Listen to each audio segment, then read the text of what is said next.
저희 교회는 쉬운 성경 번역본을 사용합니다. 사사기 4장 1절에서 24절까지를 교독하겠습니다. 제가 먼저 읽겠습니다.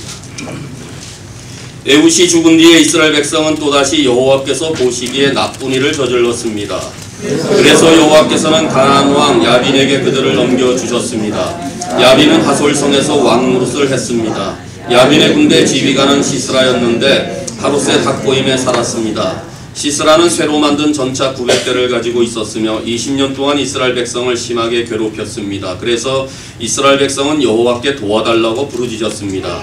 그때 라피도세 아래인 여예언자 드보라가 이스라엘의 사사가 되었습니다. 드보라가 에브라임 산지 라마와 베델성 사이에 있는 종려나무 밑에 앉아있을 때 이스라엘 사람들이 그녀에게 자주 가서 재판을 받았습니다. 드보라는 바락에게 심부름하는 사람을 보내어 그를 불러오게 했습니다. 바락은 아비노함의 아들인데 납달리 지파의 지역에 있는 게데스성에 살았습니다. 드보라가 바락에게 말했습니다. 이스라엘의 하나님 여호와께서 당신에게 명령하십니다. 가서 납달리와 스불론 지파 사람 10,000명을 모아 다볼산으로 가거라. 내가 야빈의 군대 지휘관인 시스라를 너에게 오게 할 텐데 너는 기송강에서 시스라와 그의 전차와 그의 군대를 맞이할 것이다.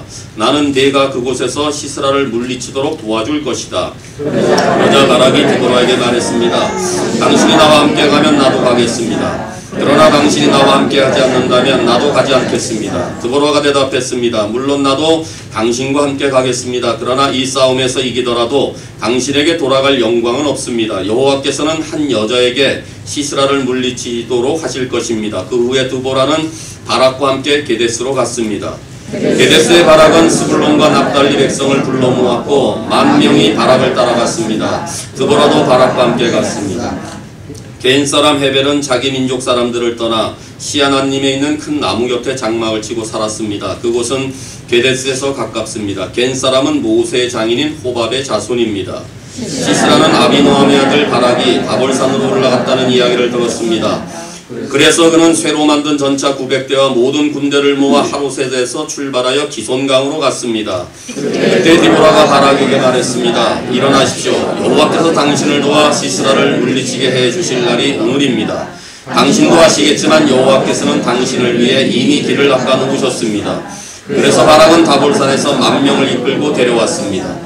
바락과 그의 군대는 시스라와 그의 군대를 공격했습니다. 싸우는 동안 여호와께서는 시스라와 그의 군대와 전차들을 혼란스럽게 만드셨습니다. 바락과 그의 군대는 시스라의 군대를 물리쳤습니다. 시스라는 자기 전차를 버리고 걸어서 달아났습니다. 바락과 그의 군대는 시스라의 전차와 군대를 하루셋까지 뒤쫓아갔습니다. 그리고 칼을 휘둘러 시스라의 군인들을 다 죽였습니다. 시스라의 군대 중 살아남은 사람은 1명도 없었습니다. 그러나 시스라만은 잡히지 않고 달아났습니다. 시스라는 겐 사람인 헤벨의 아내 야엘의 천막으로 갔습니다. 왜냐하면 하솔왕 야빈이 헤벨의 집안과 사이좋게 지내고 있었기 때문입니다. 야엘은 밖으로 나가 시스라를 맞이하여 말했습니다. 장군님, 내 장막으로 들어오시오. 두려워하지 마십시오. 그러자 시스라가 야엘의 천막으로 들어갔습니다. 야엘은 시스라에게 이불을 덮어주었습니다. 시스라가 야엘에게 말했습니다. 목이 마르다 마실 물 좀 다오. 야엘은 우유가 담긴 가죽 부대를 열어 시스라에게 마시겠습니다. 그리고 다시 이불을 덮어주었습니다. 시스라가 또 야엘에게 말했습니다. 가서 천막 입구에 서 있어라. 만약 누가 와서 여기 누구 오지 않았소? 라고 물으면 안 왔습니다. 라고 대답하여라. 그러나 헤벨의 아내 야엘은 밖에 서 있지 않고 장막 말뚝과 망치를 들고 조심스럽게 시스라에게 다가갔습니다. 시스라는 매우 피곤했기 때문에 잠이 깊이 들어 있었습니다. 야엘은 말뚝을 시스라의 관자놀이에 박았습니다. 말뚝이 머리를 뚫고 땅에 박혔습니다. 그래서 시스라는 죽었습니다. 그 후에 시스라의 뒤를 쫓던 바락이 야엘의 천막에 왔습니다. 야엘은 밖으로 나가 바락을 맞이하면서 이리 와 보세요. 당신이 찾고 있던 사람을 보여드리겠어요. 하고 말했습니다. 바락은 야엘의 장막으로 들어갔습니다. 그곳에는 시스라가 장막 말뚝이 머리에 박힌 채 죽어 있었습니다. 그날 하나님은 가나안 왕 야빈을 이스라엘이 보는 앞에서 물리쳐 주셨습니다. 이스라엘은 가나안 왕 야빈보다 더욱더 강해졌습니다. 마침내 이스라엘은 야빈을 완전히 무찔렀습니다.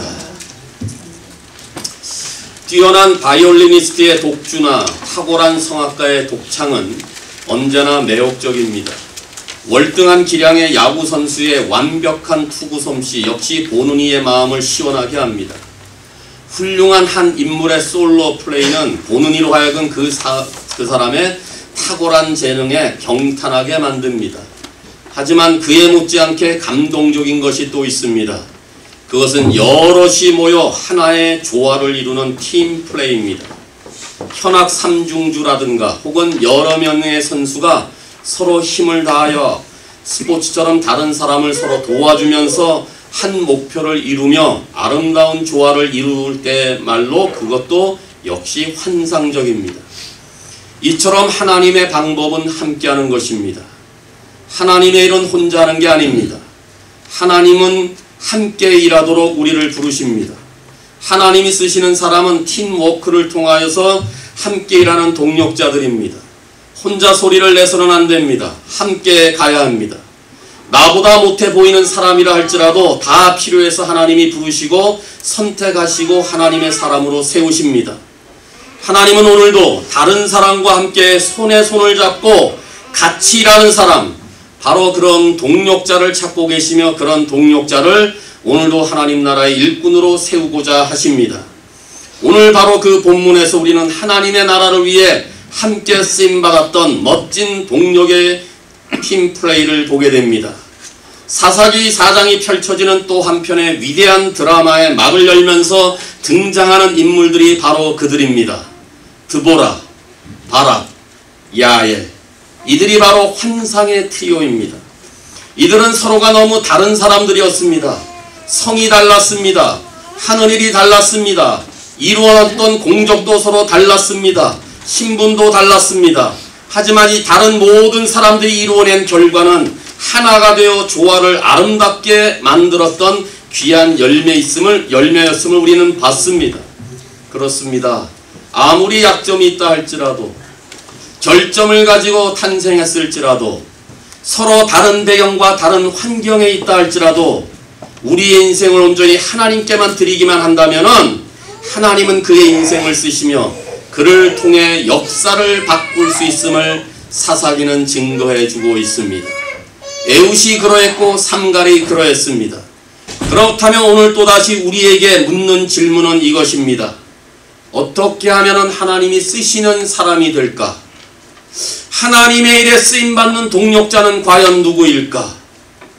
이런 질문을 다시 한번 우리 가운데 해보면서 사사시대에 역사하셨던 그 동일하신 하나님의 역사가 어떤 자들을 세우시는지, 그래서 오늘도 하나님이 어떤 동력자를 찾고 세우시는지를 살펴보므로 마지막 때 우리 신실한 주의 종들의 삶은 동력자로 세워지는 귀한 나날이 될 수 있기를 바랍니다.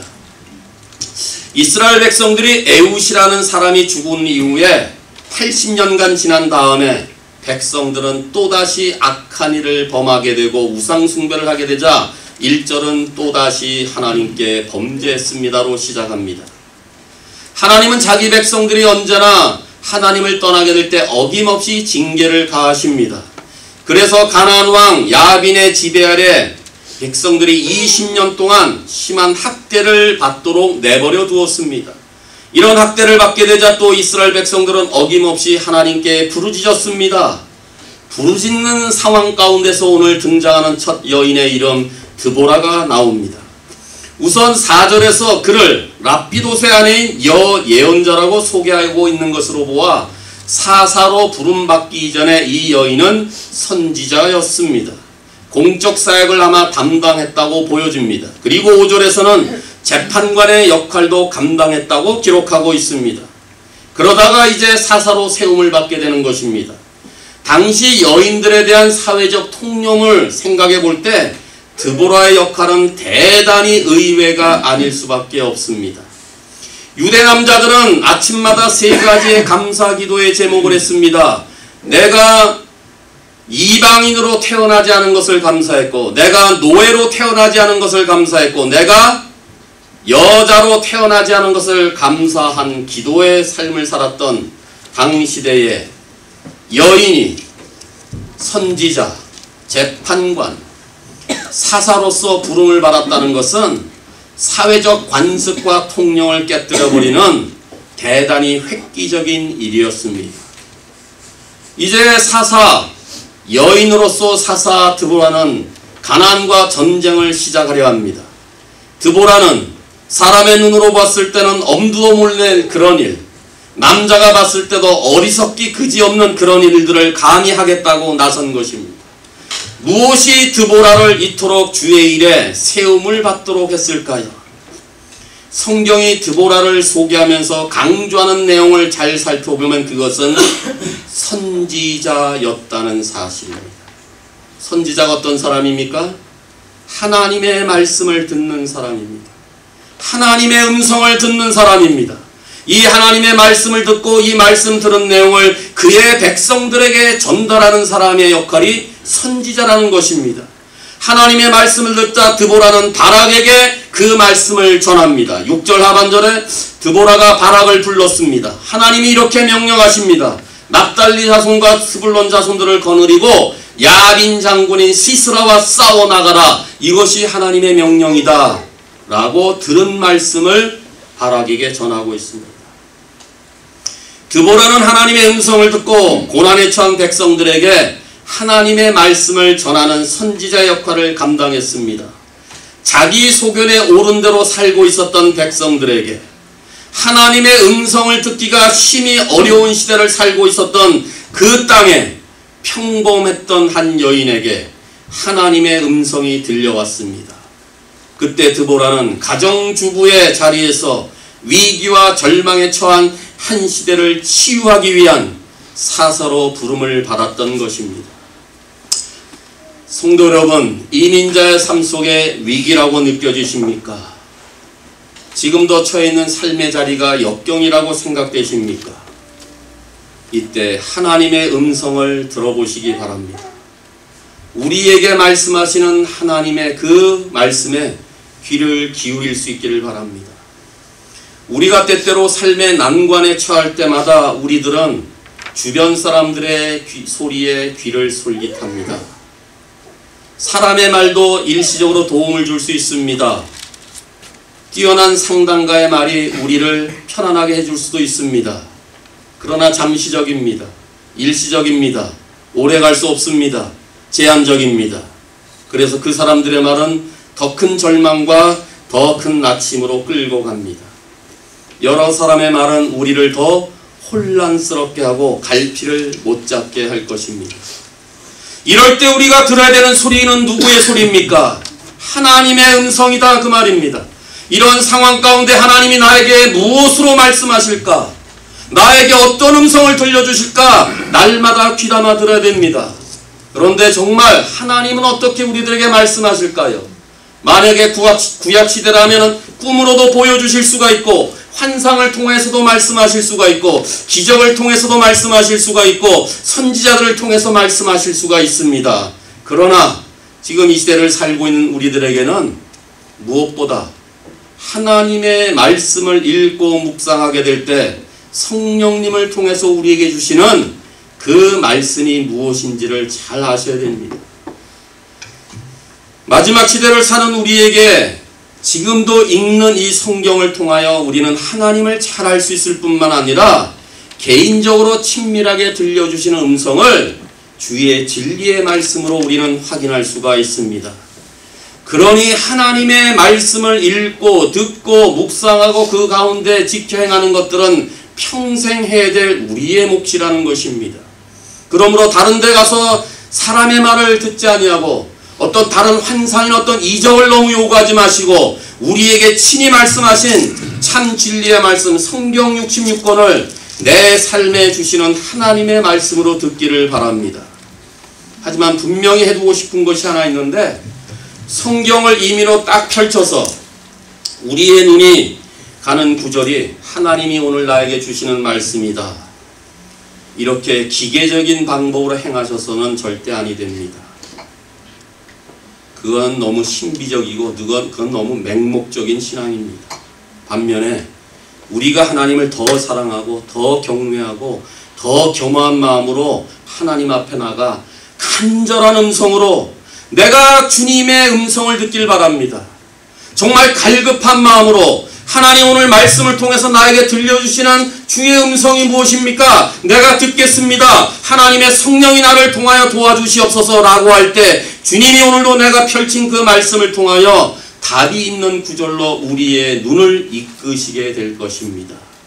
그러므로 하나님의 말씀 듣기를 게을리하지 마시되 이 말씀은 오직 66권인 진리의 말씀 성경을 통해서 우리에게 전달된다는 믿음을 가질 수 있기를 바랍니다. 때때로 우리가 당하는 문제나 역경이나 또 앞으로 진행해야 될 방향에 대한 이런 인도하심을 받게 될 때 정말 하나님의 음성을 듣고 싶잖아요. 그럴 때 시편 기자의 방법대로 행하십시오.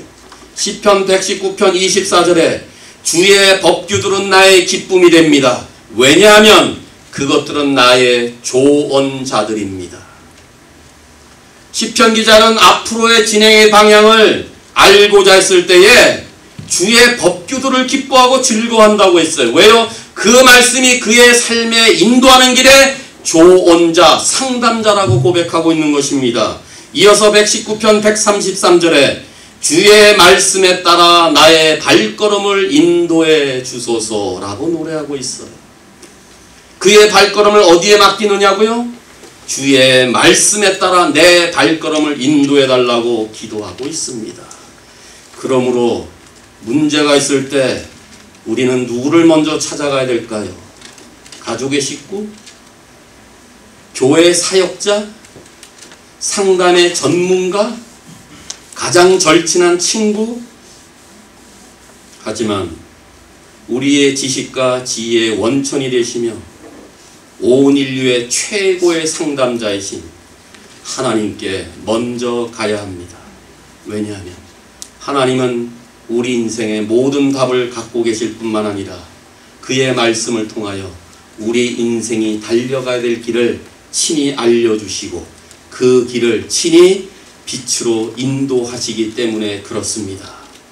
따라서 우리는 하나님께서 성경 말씀을 통해서 주시는 음성 듣기를 위하여 날마다 시간을 내고 그래서 하나님의 말씀을 읽고 그 말씀을 또 묵상하며 그 말씀을 통해서 주의 음성 듣기를 즐겨하는 남은 세월 될 수 있기를 바랍니다. 그럴 때 우리도 이 마지막 시대의 영향력을 발휘할 수 있는 주님의 동력자로 세워지게 될 것입니다. 그렇기 때문에 남녀노소, 빈부, 귀천, 지위, 고하를 막론하고 하나님의 사람으로서 주님의 말씀을 듣고 이 시대에 동력자로 세움받기 위해서는 시대나 관습을 초월하여 언제나 하나님의 말씀의 사람 되기를 힘써야 할 것입니다. 여전히 이민자의 삶이 어렵습니까? 힘드십니까? 좌절하지 마시고 낙심하지 마시고 사람들의 훈수보다 하나님의 음성에 귀 기울이기를 바랍니다. 그렇게 되기 위해서 하나님께 나와 주님 주시는 음성을 듣게 될 때 하나님의 말씀을 펴서 오늘도 나에게 주시는 하나님의 진리가 무엇인지를 귀담아 들을 수 있기를 바랍니다.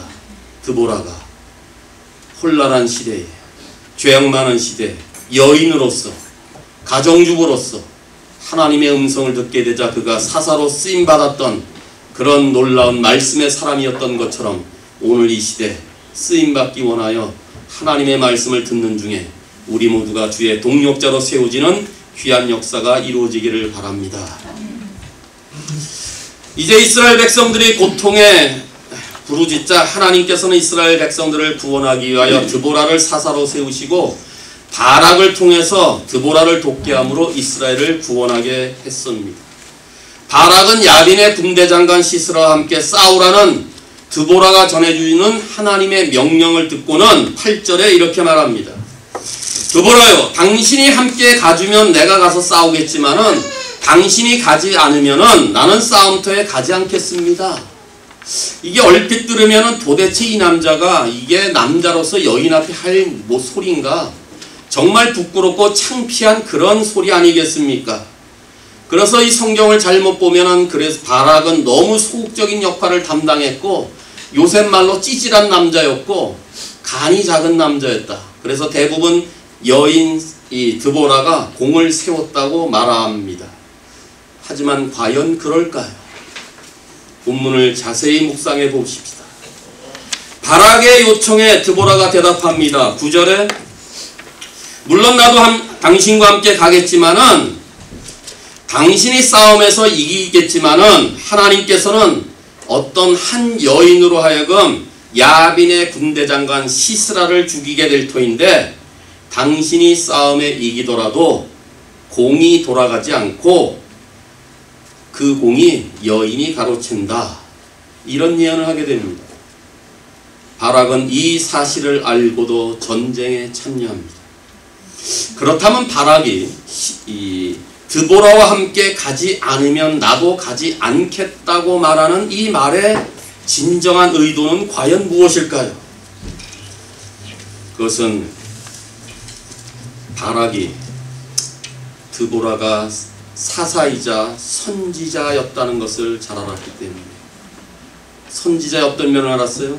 선지자가 나와 함께하면 선지자에게 임했던 하나님의 말씀이 나에게 임하는 것이고 선지자와 함께했던 그 하나님이 내가 가는 현장에도 하나님이 계시다는 사실을 그가 너무나 잘 알았기 때문에 드보라에게 당신도 나와 함께 가시옵소서라고 말하는 거예요. 그렇다면 바락은 전쟁은 하나님의 지시에 따라야만 승리한다는 것을 확신했기 때문에 하나님의 말씀을 듣고 하나님의 말씀을 전하는 여선지자 드보라가 없이는 자기는 전쟁에서 이길 수 없다는 사실을 알았다 그 말입니다. 물론 인간적으로 드보라라는 이 여인이 전장에 함께 간다고 해서 전쟁이 이기거나 전쟁의 보탬이 되는 것은 아닐 것입니다. 여인이 어떻게 싸우겠어요? 이 여인은 군인도 아닙니다. 가정주부입니다. 그러나 바락의 입장에서는 하나님의 음성을 계속 듣고 그 하나님의 말씀을 전하는 하나님의 사람이 내 옆에 있다는 것, 다시 말하면 이 여인과 함께 하신 하나님이 지금도 전장터에 나와 함께 있다는 이 놀라운 하나님의 신뢰를 가지고 선지자 사사 드보라를 함께 동행하려고 했던 것입니다. 이것이 하나님을 신뢰했던 바락의 참모습이자 참된 믿음의 자세인 것입니다. 이제 뒤에 이어지는 바락의 용맹스러운 모습 속에서 이런 위대한 신앙의 면모를 엿볼 수가 있습니다. 드보라와 바락이 시스라와 대결을 벌이기 위해서 1만 명의 군대를 데리고 다볼산으로 오릅니다. 이 소식을 알았던 가나안의 야빈 왕이 군대장관 시스라를 동원해서 전차 900대와 그의 군대를 모읍니다. 이제 결전이 시작되고 있습니다. 이때 드보라가 외칩니다. 14절에 일어나십시오. 여호와께서 당신을 도와 시스라를 물리치게 해주실 날이 오늘입니다. 드보라도 하나님의 승리를 확신하고 있었어요. 오늘 이 시간이 하나님께서 우리 민족을 이도록 하는 그런 날이다. 이 말을 들었던 바락 또한 승리를 확신하고 전쟁에 임한 것입니다. 그렇다면 승리의 확신은 어디에서 오는 것입니까? 하나님을 절대적으로 신뢰하는 데서부터 온다 그 말입니다. 우리도 인생을 살면서 삶의 승패는 환경으로 만들어지는 것이 아니라 확신으로 만들어진 속에서도 알게 됩니다. 인생의 성공과 실패는 우리를 둘러싸고 있는 환경이나 조건이 아니라 내가 어떤 확신을 가지고 있느냐에 따라서 결정된다 그 말입니다. 여러분, 세상의 일도 내가 가지고 있는 확신에 의해서 결판이 난다면, 그래서 내가 갖고 있는 긍정적인 확신, 할 수 있다는 이 확신이 우리의 삶에 성공을 가져다 준다면은 하나님께서 주시는 승리의 확신을 갖고 있는 사람이라면은 얼마나 성공률이 높겠습니까? 100% 아니겠습니까? 하나님이 나와 함께 하실 것이고 그의 약속의 말씀으로 승리를 한다는 절대적인 신뢰를 갖고 있다면 그 승리는 싸우지 않아도 이미 100%다 그 말입니다. 이걸 드보라와 바락이 확신했다. 드디어 전쟁이 시작됩니다. 상대는 철병거를 900대나 소유하고 있는 막강한 군대입니다. 900대의 철병거를 앞세우고 쳐들어오는 이 대군을 보면서 보병 10,000명으로 어떻게 그걸 감당할 수가 있겠어요? 인간의 눈으로는 절대 불가능한 일입니다. 그 넘어갈 수 없는 장벽임을 알았을 것입니다. 사람의 생각으로는 전쟁에 승산이 없는 싸움임을 이미 알았을 것입니다. 더군다나 별다른 무기를 갖고 있지 않은 이 바락과 이스라엘 군대 앞에 900대의 철병거가 밀고 들어온다면은 그 전쟁은 끝난 것 아니겠습니까? 오늘 본문에 이스라엘이 갖고 있던 무기를 소개하지 않는 것으로 봐서 아무런 전쟁용 무기가 별로 없었다는 것을 보여주고, 반대로 저쪽은 900대의 전차를 말하는 것으로 봐 전쟁은 이미 끝났다, 이런 것입니다. 그런데 15절을 볼까요? 15절, 바락과 그의 군대는 시스라와 그의 군대를 공격했습니다. 싸우는 동안 여호와께서는 시스라와 그의 군대와 전차들을 혼란스럽게 만드셨습니다. 그래서 시스라가 전차를 버리고 이 군대는 전부 다 혼비백산하고 다 그 자리에서 죽었다고 기록하고 있습니다. 놀랍게도 하나님이 개입하셨습니다. 하나님의 승리를 철저하게 믿고 바락이 나아갔더니 하나님이 친히 이 전쟁에 싸워주심으로 승리를 경험했다, 그 말입니다. 4장의 본문에는 간단하게 되어 있지만 실제 전쟁이 벌어진 이날에는 원래 이스라엘 땅에 비가 오지 않는 건기철이었습니다. 그런데 하나님은 비를 내리셨고 전쟁터 옆을 흐르던 기손강을 넘치게 했습니다. 그래서 이들을 혼란스럽게 했다고 말합니다. 이 사건이 지난 다음에 5장에서 드보라와 바락이 구원의 하나님을 찬양하면서 5장 21절에 이렇게 노래합니다. 기손강이 시스라 군대를 쓸어버렸네. 옛적부터 흐르던 강, 저 기손강이 내 영혼아 내가 힘있는 자를 밟았도다. 5장에서 이 사건을 설명합니다. 그런데 5장에서 왜 기손강을 옛적부터 흐르던 강이라고 했을까요?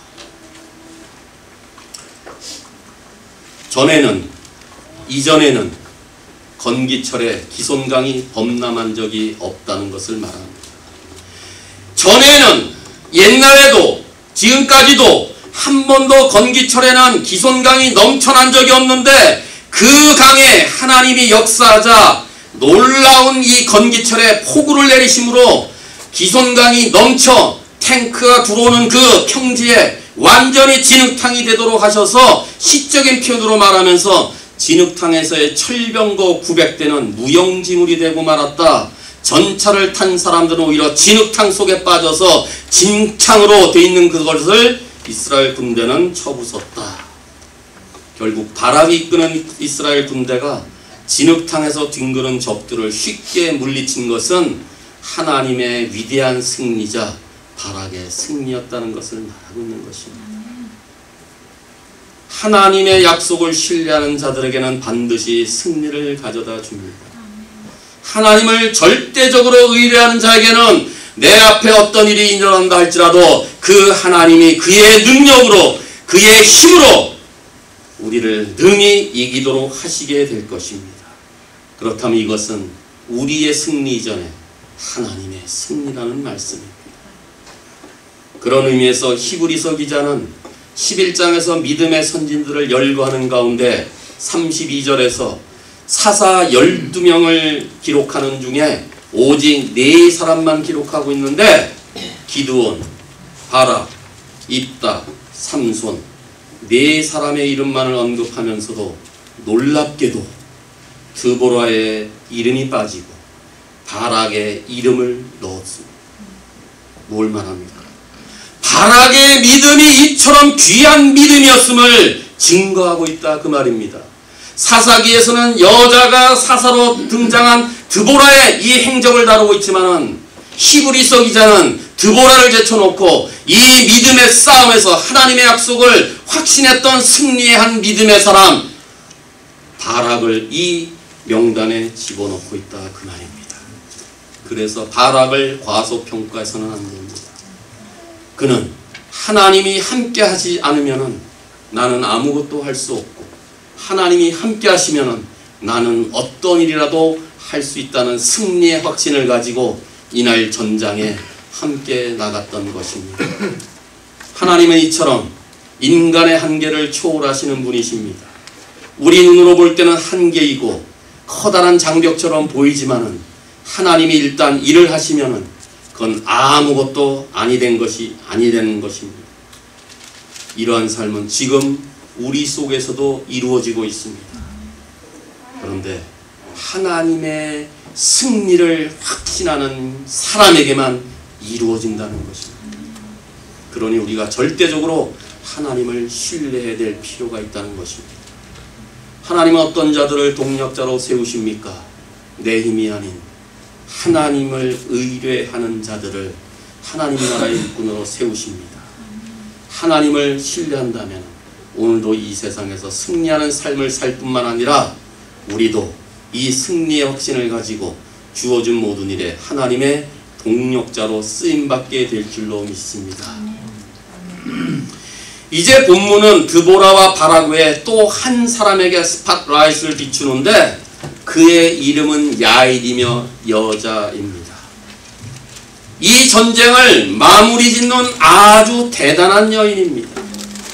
9절에서 이미 드보라가 바락에게 예언한 바 있는, 바락이 전쟁에서 이기지만은 이 공은, 영광은 여인에게 돌아갈 것이다 라고 했던 그 예언에서 말했던 이 여인이 야엘입니다.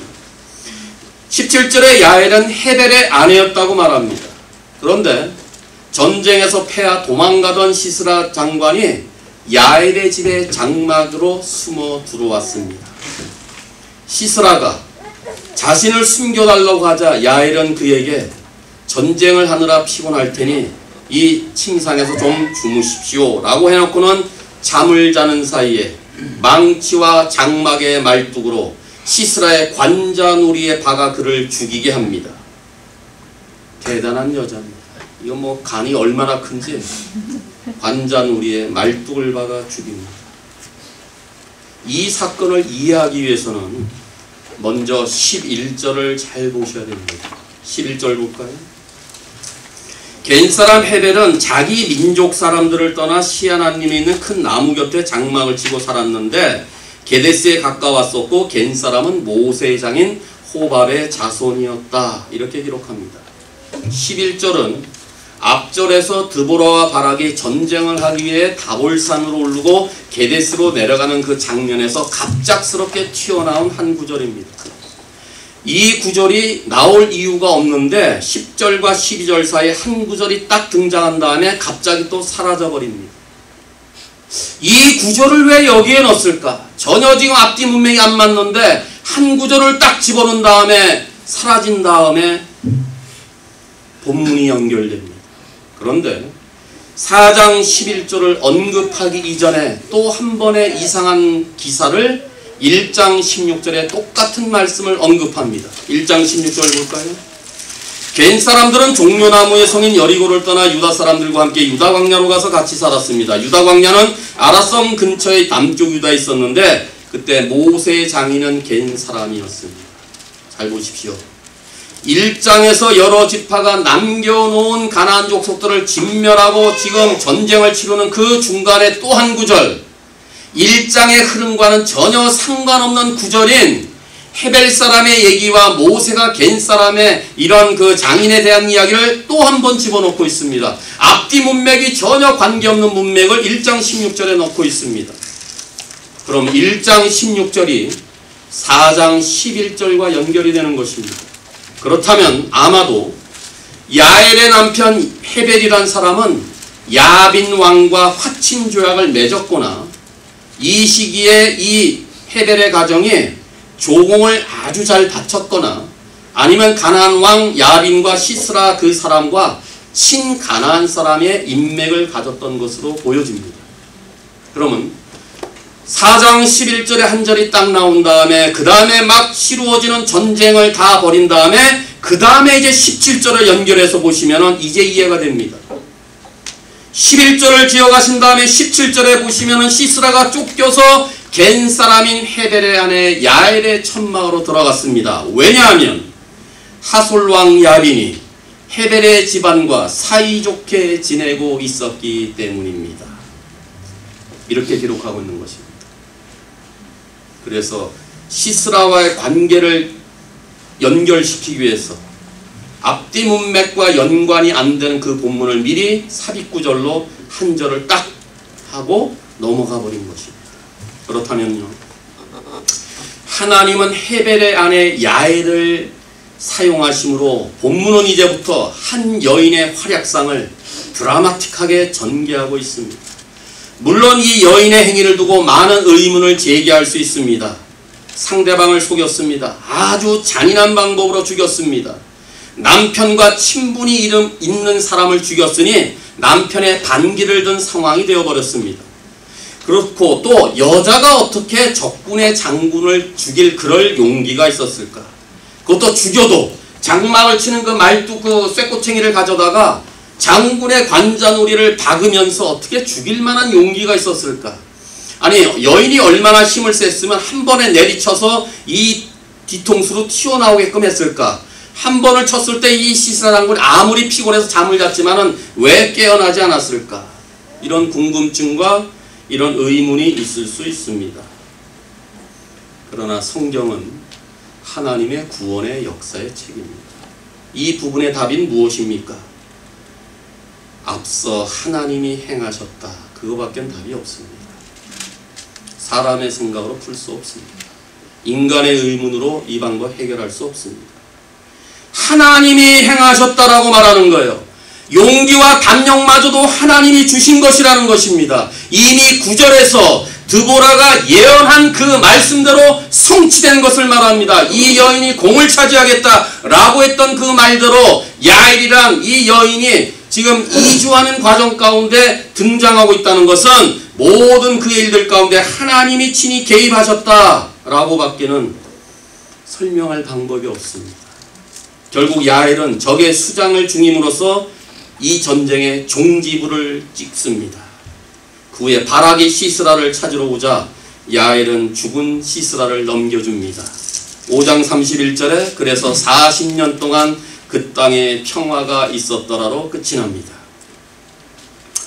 아무리 평범한 여인이라 할지라도 보잘것없었던 여성이라 할지라도 하나님이 함께 하시면은 하나님의 영광을 나타낼 수 있다는 것을 말해줍니다.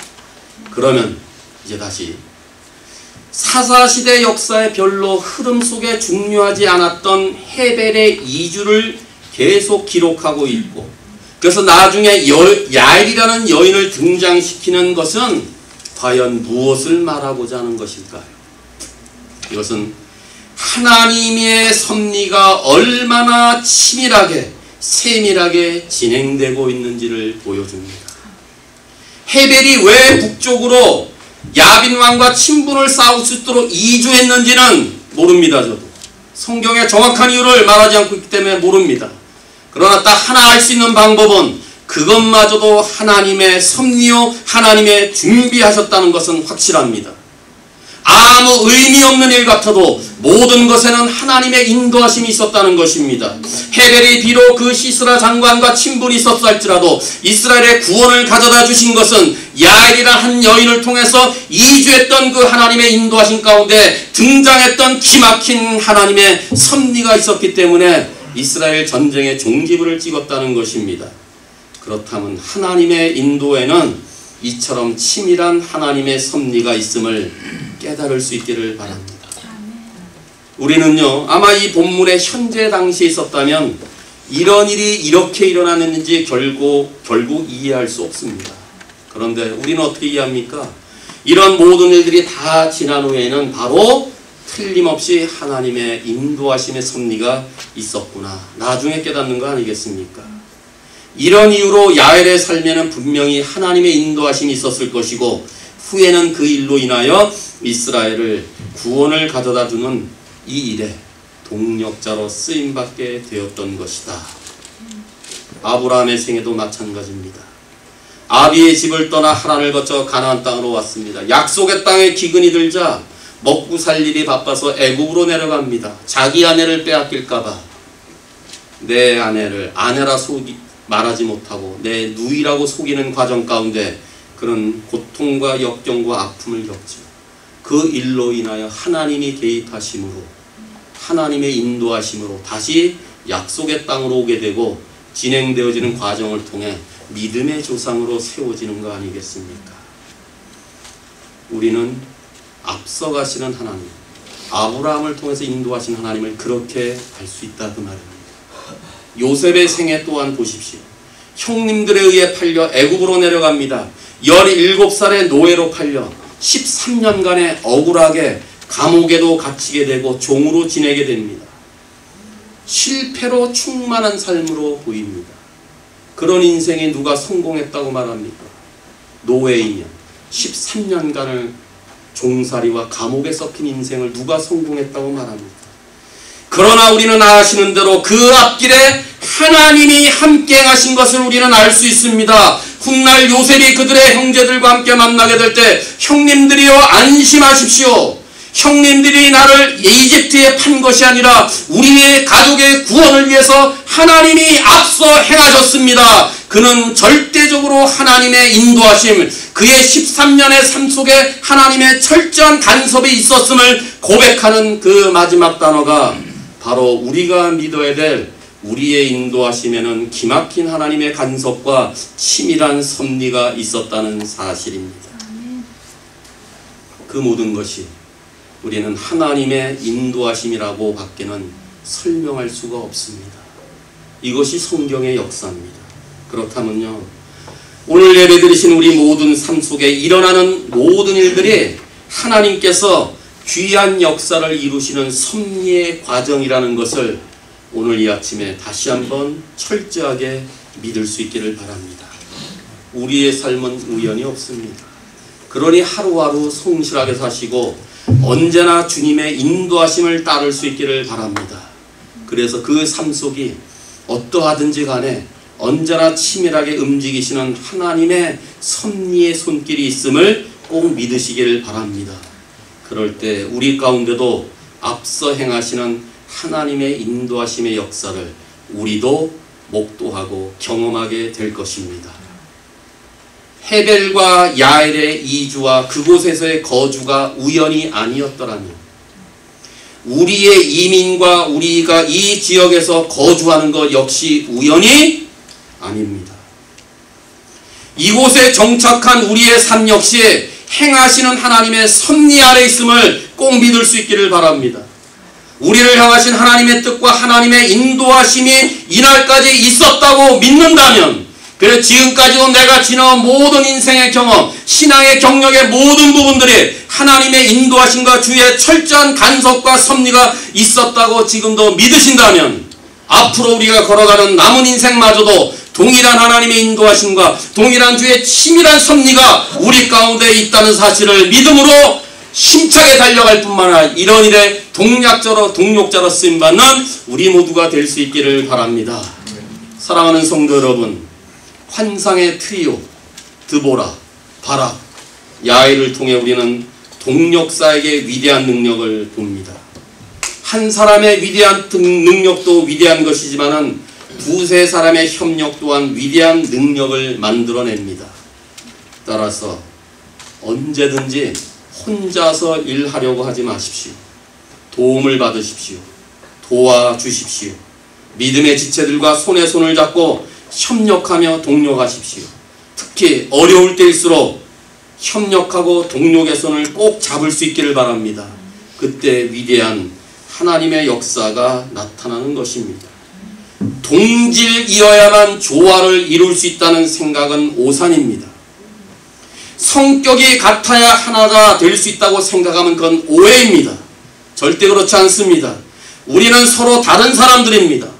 서로 다르되 환경과 지식과 배경과 조건과 삶의 모든 것들이 다 다르지만은 아름다운 조화를 이루며 살아가는 하나님의 지체들이라는 사실을 잊지 않기를 바랍니다. 오히려 우리가 서로의 부족과 서로의 결정과 서로의 미약한 부분을 서로 보충해주고 서로 도와주며 서로 채워주는 가운데 하늘의 복을 함께 누리며 살아가야 될 사람들이라는 것입니다. 그래서 하나님의 일에는 언제나 동력자가 필요합니다.